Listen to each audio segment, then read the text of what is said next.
Welcome to the Banker Lamp. Please enjoy the video. You'll start by making sure both devices are current. Update Watch OS and iOS to avoid compatibility gaps, because notifications and app handoff rely on system APIs. Once done, open iPhone settings, right arrow notifications, right arrow WhatsApp, and enable allow notifications and mirror iPhone alerts for Apple Watch. This mirrors incoming messages.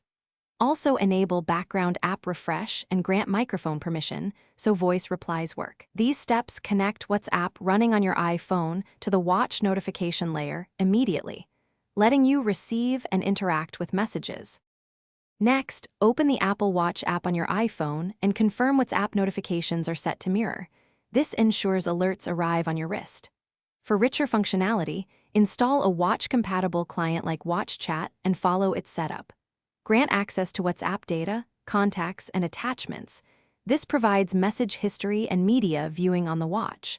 Then customize notification types, vibration, and per-written quick replies. Doing so reduces taps and speeds responses. Make sure sync completes before testing so messages and media appear reliably. Finally, interact with messages using tapped reply templates, dictation, emoji, or send a voice note directly from the watch. These options exist because the watch handles input locally and sends via the paired iPhone.